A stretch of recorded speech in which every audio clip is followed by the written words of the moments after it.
ભારત પાકિસ્તાન યુદ્ધ દરમિયાન આતંકિસ્તાને ભારત સામે અંધાધૂંધ ગોળીબાર અને ડ્રોન વડે હુમલો કરી ભારતને ડરાવવાની કોશિશ કરી, પરંતુ તેના જવાબમાં ભારતે પણ ત્યાં મોટો ધમાકો કર્યો। યુદ્ધમાં મહત્વની ભૂમિકા ભજવનાર ભારતીય જવાનોએ નિવેદન આપતા જણાવ્યું કે પાકિસ્તાનને એવો પાઠ ભણાવ્યો છે કે તેઓ દાયકાઓ સુધી યાદ રાખશે। ऑपरेशन सिंदूर की कहानी जवानों की जुबानी।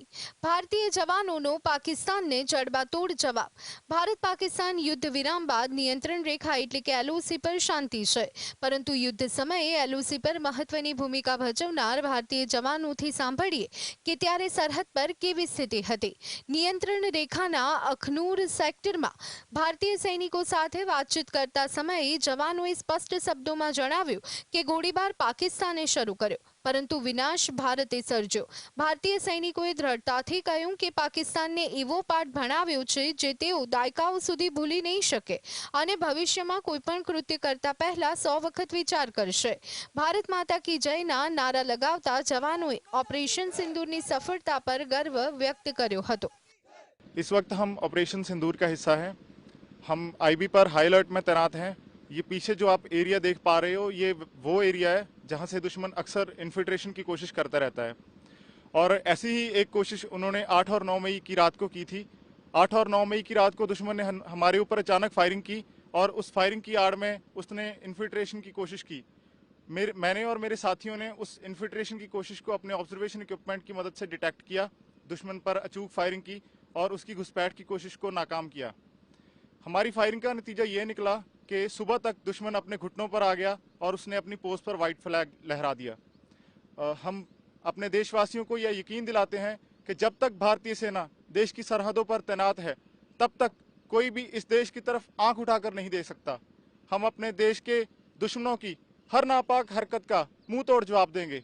पाकिस्तान की सेना बार बार भारतीय सेना से युद्ध में पराजित होने के बाद अब हमारी सैन्य शक्ति का सामना करने के बजाय अपने नापाक इरादों को आतंकवादियों के जरिए से पूरा कर रही है।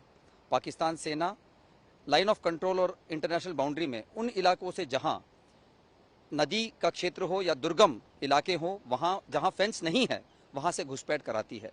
हमारी सेना दिन और रात निरंतर सतर्क है। यदि इन्फिल्ट्रेशन अगर हो भी गई तो हमारे कारगर इंट नेटवर्क के जरिए से क्विक रिएक्शन फोर्स उन्हें तुरंत मौत के घाट उतार देगी। कई बार पाक सेना घुसपैठियों की मदद के लिए हमारी पोस्टों पर फायर करती है, जिसका जवाब उन्हें कई गुना ज्यादा नुकसान दिलाकर हम देते हैं। ऑपरेशन सिंदूर में सामेल भारतीय सेना एक मेजरे जणाव्युं हतुं के आ ऑपरेशन कोई प्रतिक्रिया नहोती, परंतु मिशन आधारित चौक्कस कार्यवाही हती। अमारो इरादो दुश्मनना आतंकवादी माळखा अने घुसणखोरीमां मदद करती चौकीओने खत्म करवानो हतो।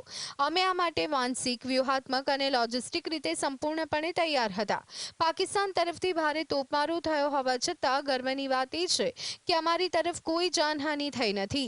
अमारो दरेक गोळो तेमना माटे सखत जवाब हतो અને અમે એ પણ સુનિશ્ચિત કર્યું કે અમારા કોઈ નાગરિકોને નુકસાન ન થાય। सीमा पर तैनात भारतीय सैनिकोए વધુમાં જણાવ્યું હતું કે ઓપરેશન સિંદૂરનો અમારો હેતુ સ્પષ્ટ હતો, આતંકવાદીઓને સમર્થન આપતી પોસ્ટને નિશાન બનાવી તેમને ખતમ કરવી। અમે પહેલેથી જ તૈયાર હતા, જેના કારણે અમને કોઈ મુશ્કેલી આવી નહીં। ઉપરથી આદેશ મળતા જ અમે તુરંત જવાબી કાર્યવાહી કરી અને સમયસર અમારા લક્ષ્યોને તબાહ કરી દીધા। દુશ્મને અમારું ધ્યાન ભટકાવવા માટે નાગરિક વિસ્તારોને નિશાન બનાવવાનો પ્રયત્ન કર્યો, પરંતુ અમે પોતાના લક્ષ્ય પર મક્કમ રહ્યા। અનેક સૈનિકે ભારપૂર્વક કહ્યું કે ઓપરેશન સિંદૂર હેઠળ દુશ્મનની જે ચોકીઓ આતંકવાદી માળખા અને ઘૂસણખોરીને સમર્થન આપી રહી હતી તેમને ચોક્કસ રીતે નિષ્ક્રિય કરવાની હતી। જ્યારે દુશ્મને સીઝફાયરનું ઉલ્લંઘન કરી અમારી ચોકીઓને નિશાન બનાવવાની કોશિશ કરી, ત્યારે અમારો જવાબ અત્યંત મજબૂત, સચોટ અને અસરકારક હતો।